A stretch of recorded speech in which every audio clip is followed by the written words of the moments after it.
Morning. Brilliant. Brilliant. Morning, Hello, Rose. How are John. you? I'm fine. How's it going? I'm cold, so I'm just going to go and close the windows. Okay. And this one's quite directly to you, Rose.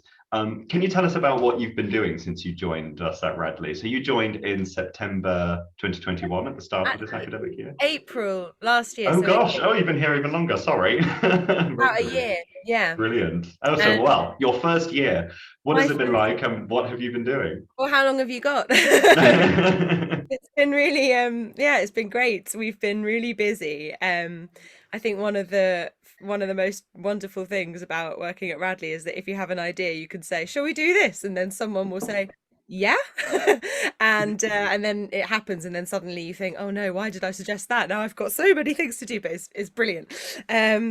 So yeah, we've really had an awful lot of things to do. I was just thinking before this call what all of the things that we've done. Um, and there's been like some really kind of tangible things that we've done, you can really put your finger on, and then there's been lots of kind of more daily undercurrent sort of partnership work that we've been doing. So I guess the sort of really big obvious ones, we had a week in September last year, which we called Music Flood, where we decided that we would try and fill every single local or partner school with music in some way on every single day of that week. Um, which was definitely one of those moments where we then looked at our Excel spreadsheet and thought, "What have we created?" um, but that was incredible and fantastic and wonderful to be able to meet and go into all of these schools. It really gave us a kind of a way in. We said, "Look, we're going to do this. Does anyone want to be involved?" And they all said yes. And it was just incredible. It was very intense, but we were in and out of all these different schools, and we met so many pupils and staff, and it was just a really super good feeling week because music does that. And so that was kind of a big event. And then from then on we had like then we were able to create more partnerships with things that were already kind of going on, or things that had been happening but weren't happening now because of COVID. So we got involved with running a carol service at the end of last term, which schools traditionally have done in this area. It's quite difficult. ADSMA, the Abingdon District Schools Music Association. They have traditionally run a carol service, but that hadn't, it had kind of died. So we were able to really help to revive that. In the end, it happened online, but that was sort of weirdly wonderful as well, because even more children could join in than originally could have fitted in the church and things like that. Um, so then we did an enormous big sing event this term. We've got an orchestral day coming up where children are coming up to Radley and getting involved all from different schools. So those have been like these really big things. But then running alongside that, there's been an awful lot of popping in. I've been going into lots of different schools, just doing a bit of singing. I've been taking our boys with me sometimes, which has been super fun. They've been also brilliant. What else have we been doing? I mean, it's just so many things. Oh, we've had some sharing things, like even last night, some teachers from the local primary schools, all of the kind of music coordinators, we just got together and had a bit of sharing session, of some ideas for music that we might all do together this term, leading up to we've got a Kabantu concert in the 175 week, so kind of around that. I mean, as you can see, I'm just talking, and it's sort of pouring out because there's been so many things. We've been Mr. Gladstone, Sam Gladstone, had put together this incredible recital series all year, and we've tapped into every single one of those events and created a workshop or a concert, or we've sent the recital performers into, are you free for an hour earlier in the day? Can you go and visit a school, or can you come and do a workshop with our students and some other students and things like that? So it's just been, yeah, it's just been fantastic. There's And been am I right, Rose, as well? That in addition to that, there's sort of been a sort of strategic sort of sense that you've been trying to build relationships with, because obviously the world of music in the maintained sector at the moment is struggling. And we've been trying to sort of think about ways of building relationships to strengthen that. Is that right? Yeah, absolutely. I mean, it's kind of what we were doing, with this sharing session last night, and just getting to know how it is for teachers in those schools, because there's so many brilliant teachers, and I think Abingdon is really lucky actually. There's so many fantastic um either music leads or just non-musicians but who are passionate about it happening in the school, but they come up against a lot of barriers all of the time, and those are barriers that we don't really have at Radley, whether it's financial or to do with getting permission to do things or finding time to do things. I think time's a big one actually in their curriculum. And I think if we're able to create situations that those schools can get involved with, and they don't have to create them, they can join in. I think it's much easier for them to say, yes, we will come and join in with this, rather than create it from scratch. And if we've got the resources and time to do some of that work, it's really fantastic for everybody, I think. And I hope it's just sending a message as well in the general area and local community that music's important, really important, and it does things that other subjects can't do, and it lifts people up in a way that other subjects might not do, or other experiences might not do. And it connects, it's not just the students that it's connecting, it's our boys and local students, but also all the local teachers. We get an awful lot out of meeting them, and hopefully they get a lot out of meeting us, and it's just really lovely. I'd love to get some specific anecdotes, perhaps, of ways that you feel it's impacted the local community. I mean, I was reflecting on the Music Flood Week back in September, and I remember a primary school head teacher wrote this lovely email saying, I just wanted to email to say thank you so much for what has been a truly wonderful, inspiring week for our children. Thanks to your dedication and effort enabling us to participate in so many musical events, we have now had interest in children learning guitar, piano, and many other instruments. So it's that sense of the broader feeling of feeling inspired and engaged and empowered, but also the specifics of children taking an active interest in music. Can you tell us a bit more about that, please? Well, I think your first point about it kind of touching the wider community and just creating an environment where it's not necessarily something that's like really special that only certain people can do. It's part of the community, and it's part of education, it's part of learning. In the end of that Music Flood Week, we did this enormous singing performance in the middle of Abingdon Market Square. That wasn't at Radley, it wasn't at another school, it was right in the middle of town. I remember there are some great photos of you running around, sort of primary school children to sing. It was such a hot day as well. It was really, yeah, it was sort of beautifully chaotic in a way. But things like that, I think that's really important.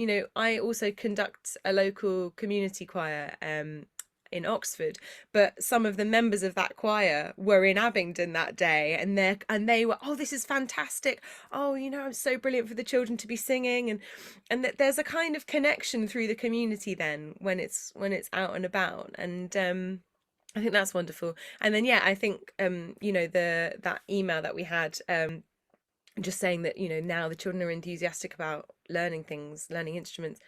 I think basically you just can't do something if you haven't seen that it's a thing that you might be able to do. You're not going to say, I want to learn the bassoon if you've never seen a bassoon. But it might be the perfect thing for you. It might light up your life. And so I think we're really, just showing children things. We've had, in fact, our visiting bassoon teacher, Louise, she has a wind ensemble, and they went into Rush Common School the other day, a few weeks ago, last term, and they were doing this incredible performance to all the children and showing all the instruments and showing the bassoon and the oboe and the French horn and the flute and the clarinet. And loads of those children hadn't seen those instruments before, and it was so lovely to watch. I just went to watch, and their eyes were so wide and they were so excited. And I remember that feeling as a child. I was lucky enough to have those opportunities. I just grew up in an area which had a good music service. And I remember that feeling. In fact, I really wanted to learn the bassoon, but my mum said it was too big. But I remember that moment, a moment of, what is this? I really would love to. And I think it's really special, and we're really privileged that we can give those moments that you can't really put your finger on it, but they're really, really valuable, and they really open up children. I mean, it's interesting actually because actually part of that flood week, I took a group over to a primary school just up the road here, and took I think 4 boys. For an One of them assembly. was one of them was one of our top musicians. He took his trombone, and he had there were about 60 pupils there, I think. And he, in sort of typical fashion, took the mouthpiece off, made a rude noise with it, and had all 60 people immediately wanting to play the trombone. In the palm of his hand. If you make that noise. But it was just, and you're absolutely right, just standing there watching that assembly and seeing just the eyes opening. And then he played some sort of like famous film tunes, and they sort of knew some of the tunes, and it was great to see sort of eyes opening opportunities, and even just one or two of them begin to play a musical instrument as a result. That's a great thing. It's incredible. I mean, I had a similar experience in the same week. We took some boys to do some busking. That was quite a funny, a lovely thing to do, but also I think quite strange for the boys actually, because we took them to playgrounds and we just said after school, you're going to stand in the playground. Because it's also important for the parents to see that music is a thing that their children might light up with, and because our music, our state sector is not necessarily, it's not consistent. There is amazing music in the state sector, and there is some schools where there's no music. It's just not consistent. And so there are plenty of parents who didn't have parents of children in local schools who didn't have music themselves, and they might not necessarily think, it just might not occur to them that for their children that would be a really great thing, because if you haven't had it yourself. And so we took these boys to the playground, and we were just standing there, and I think it was Magnus. I think he just started singing "Fly Me to the Moon," and it was so impressive. He just stood there and went, "Fly me to the moon," and all these children are like, "Whoa, what's happening?" And then And another. nothing if not ultra cool, Magnus. So yeah, so he was very cool, tapping the foot, and I yeah, and love the that. boy had the saxophone, and it was wonderful, and a few children just come up, and they were, almost sitting on the grass in front of them, like, oh, this is really fantastic. Um, Moments like that, I think, they're really precious, and you never know what that does. It might not, that particular moment might not have done anything tangible, but if at the very least it opens a child's up to music, and they kind of start to show an interest. Music enriches our lives in so many different ways and on so many different levels. If all it does is just put a song in someone's head that 50 years later pops back into their head and comforts them in a horrible moment, well, to be honest, I think that's an absolute win. If that's the smallest thing that it does, and then the biggest thing that it does could be, anywhere on that enormous sliding scale of possibility. So Something that I wonder, and this is for both of you, have there been any challenges in terms of encouraging parents in the local community, or perhaps more relevant, teachers in the local community? The answer might be no, but has there been any sense of reticence, any sense of unwillingness? Have you had to work to persuade people? What has the reaction been? How has it been working with teachers in the local community? I think we sometimes fear that's going to be the case, and I think that's sort of seen from a sort of a macro picture of state independent and never the twain shall meet. But actually, I think in my experience, it comes down to relationships. It comes down to actually being genuine between people.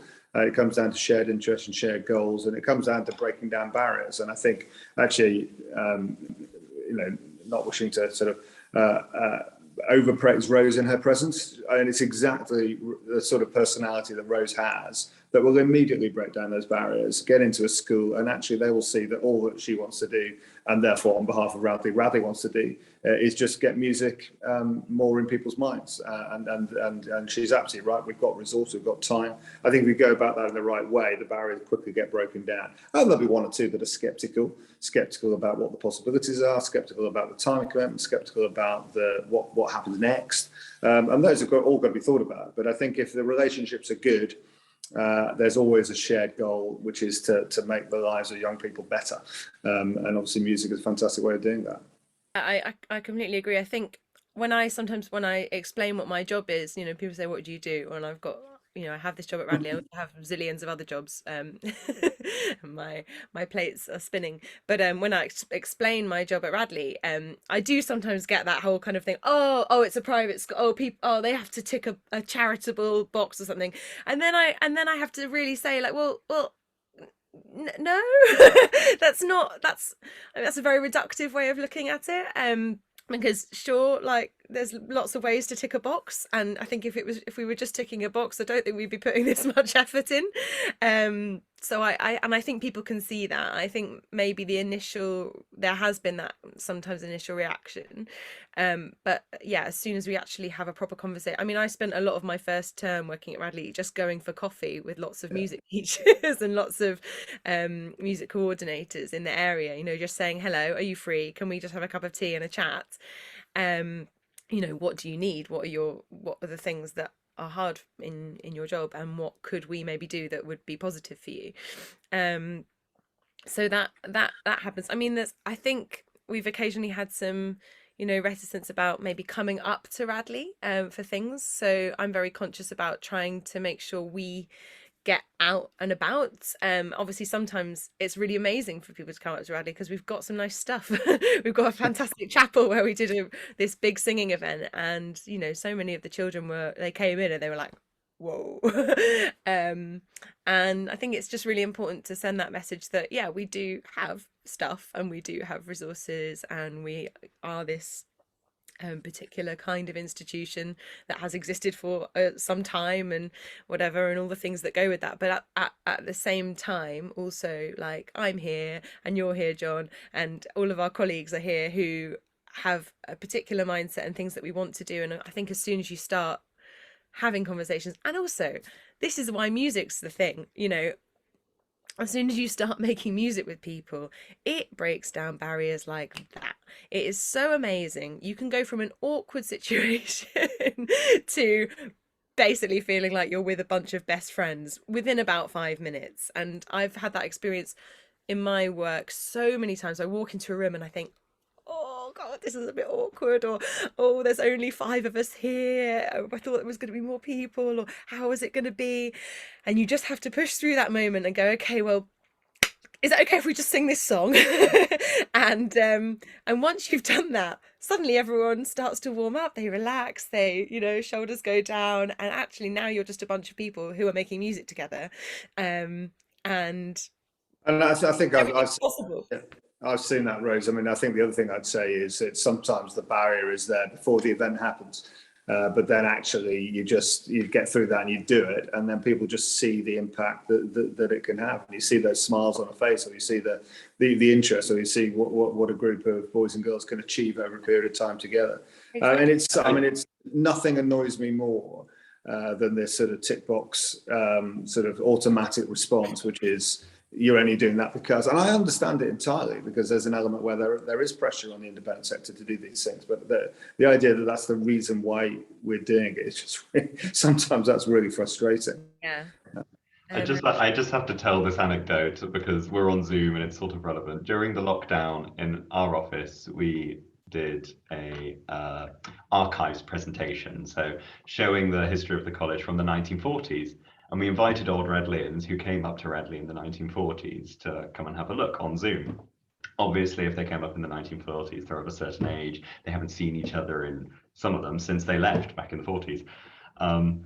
So they all came on, and it was a little bit, you know, it was slightly awkward, you know, that same feeling of walking into a virtual room, feeling a bit strange. And our archivist gave the wonderful presentation, and she showed a photo of a musical that they put on in the 40s, and you could see them all sort of light up. And one of them, they were all sort of saying, oh, I remember we did this, and then one of them just started singing one of the songs from that musical, and suddenly all of them joined in. Well, for the dome of discoveries now, the roadhouse in Belgravity, and the pylons now pylon down in. We were here just beside ourselves, watching this screen of old Radleyans all spread out across the country and some internationally, singing together, remembering that thing they did over 70 years ago. And you just think, how amazing is that? Breaking down the awkwardness, exactly that sort of thing. It's That's amazing. exactly it, and that's what we want for the children that we're teaching now. You know, teach children at Radley and not at Radley.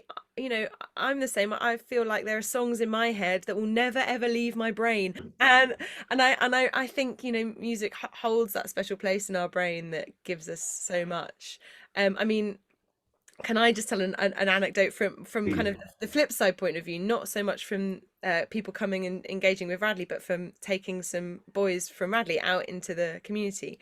And this is just really fresh in my mind from this week, or last week. So I run this choir called Rising Voices. It's a community choir, rehearses in Oxford, in Headington in Oxford. And we were invited to be part of Oxford Folk Weekend, which was last weekend, which is a really great weekend if you have any interest in folk music. But if you're scared of Morris dancing, don't go. And anyway, so we were invited to perform at the opening ceremony. So it was a real kind of like community event. There's so many things. It's in the Ashmolean, but we don't have very many men in the choir. We have three.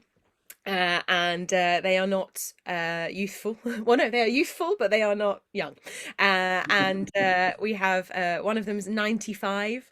The other one's in his 80s. I say the other one's in his 70s. And but there's lots of higher voices, and the balance wasn't quite right. And sometimes those older men, they just need a little bit of more support. So I thought, oh, let's bring. Sam said to me, oh, why don't you just take some Radley boys? That'd be great for them. And so I took three fantastic boys, Jovan and Kit and Theo. Two of them I think are shells and one's in remove. And I said to them, right, come on, we're going to this community hall. You're going to sing with the choir. And they came and they sang. They learnt the music super quickly. It was amazing. And they sat right in the mix of the choir.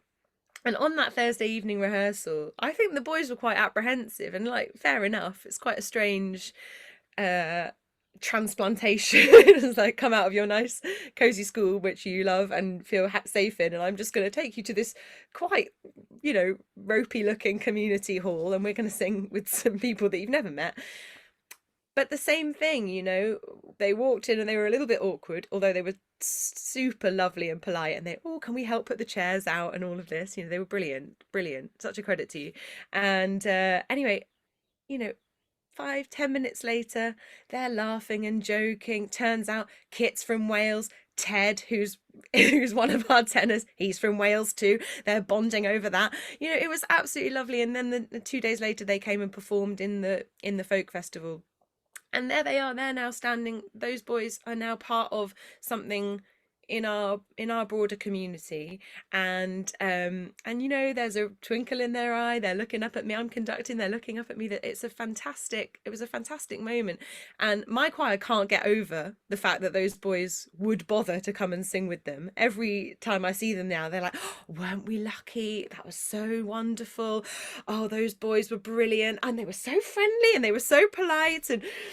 And you know, Kit, we got back in the car and Kit said to me, so when's that choir's next performance then? You know, I said, oh, are you going to come and sing again?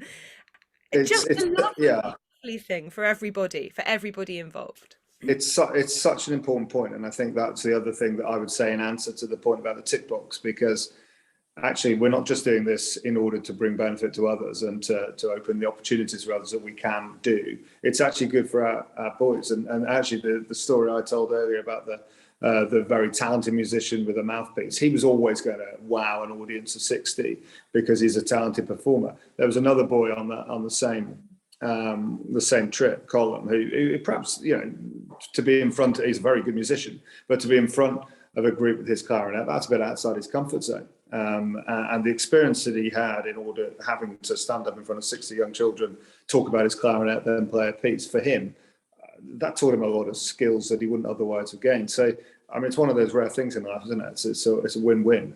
Everybody benefits. And those boys will have gained so much by getting out of the Radley bubble into a context which is a community context, and enjoyed it and gained from it. It's fantastic.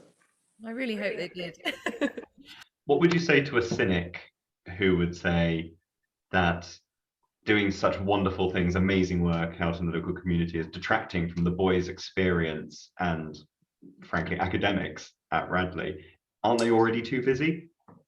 Well, I mean, I'm a relatively cynical individual myself, so I could probably do cynicism.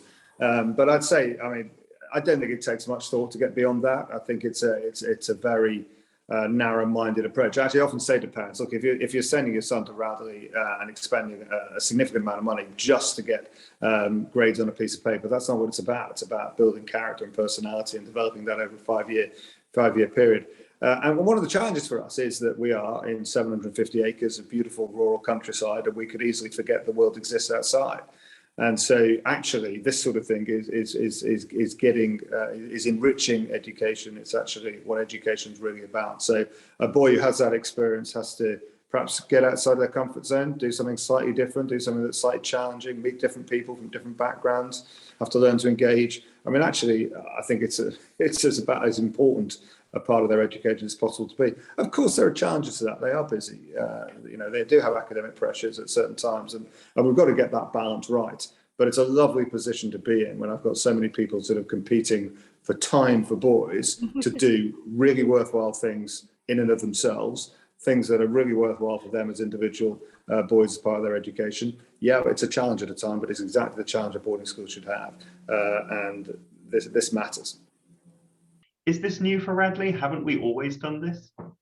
Yeah, I think we have, and I think it's also we're actually partnering with a school in Birmingham, and there's a little bit of music as a part of that with a school in a very disadvantaged part of Birmingham with no musical experience at all, actually. And I was up there a couple of weeks. We've done, Rose been involved, I'm sure, and others have been involved in helping the master in charge of music there. And I was up there for a governor's meeting a few weeks ago, and 2 year 7 girls sang in front of the staff at the staff meeting at the start of the day, and that's the first time there's been a sort of public singing performance, and it was amazing to see that actually happen. But I was thinking about the Birmingham thing because actually 30 or 40 years ago there's some articles in Radley magazines, and I've talked to 1 or 2 old Radleyans. We had a relationship with the school in Birmingham where some of the things we're doing now are very similar to what we were doing then. So yeah, Radley has always been part. We more recently been partnership with a school in Desborough in Maidenhead called Desborough. And so this is not new. I think throughout Radley's history, there have been partnerships with charities, organisations. There used to be a sort of club in London that we supported. I think the difference is it's strategic now. So rather than it being something that is done that is good, I think now we put a strategic structure around it so that it's absolutely at the heart. So, we've got it as one of the 4 main pillars of Radley's strategy. Because we think it is so important. So important probably in 2 ways. One is that sort of engagement with the outside world is really important for the college as a whole. And then on an individual level, we think it's a really vital part of education that those boys have exposure to the world outside in a meaningful way in both directions. So I think, we've had activities throughout our history, but now it's fundamental and it's built into our thinking about everything we do. I think that's exemplified as well by the fact that we have a partnerships office. There is a director of partnerships. There is an administrator who works with the partnerships. There's Rose's position. I think the fact that we're really investing in it really shows our commitment to it, and it is really exciting. Yeah, and perhaps I should add to that, Henry. I mean, not just an appointment we've made that I sort of wrote about yesterday. We're trying to find areas of college life where we know that we've got both quality, expertise, and passion to really deliver, and also perhaps things that other schools struggle with because of resource. Music's an obvious example, but another thing that we've got is a countryside centre, and so we've just made an appointment to oversee using that facility as a sort of partnership opportunity for the local community as well. So yeah, it's really exciting. Because we've got all of that infrastructure, in the music department, we're able to do this stuff. And Sam and I have been invited to speak in a couple of weeks at the Music Teachers Association conference to talk about partnerships.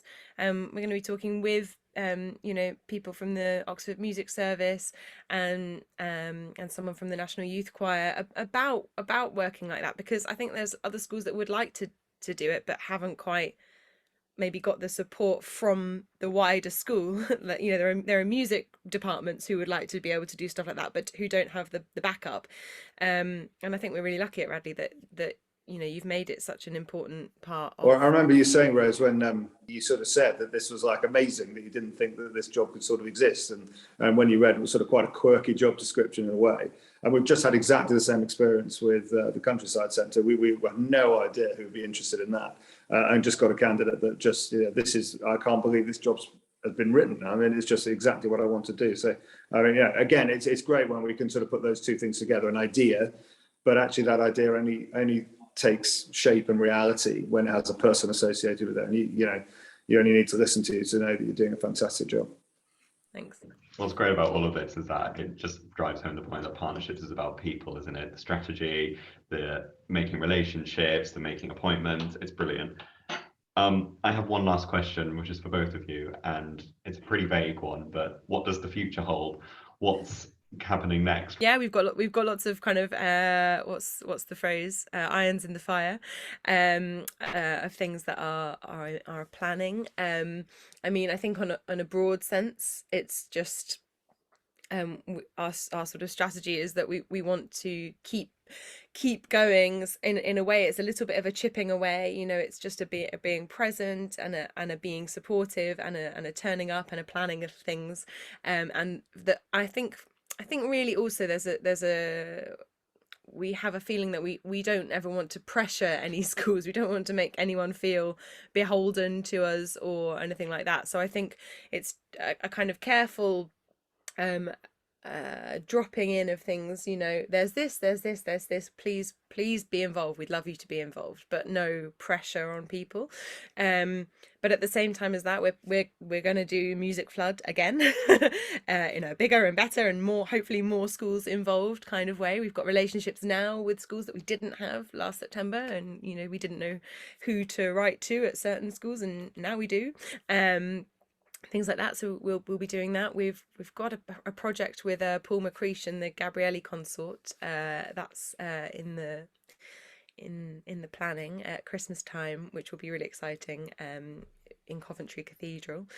So that'll probably be the first time that we really introduce some serious classical music to some of these schools that we're working with. I mean, they might be doing some serious classical music anyway, but from our part, we're saying, would you like to come and be part of this concert? And that's going to be with the secondary schools as well. I know that Molly Moran, our graduate musician, she's doing lots of songwriting in the secondary schools this term. So, I mean, we started really working with the primary schools because that's the direction that that children are going in, and if we can capture their imagination at that stage and get them to love music, then that serves them. But I think now as we've kind of got those relationships, it's building relationships further up, and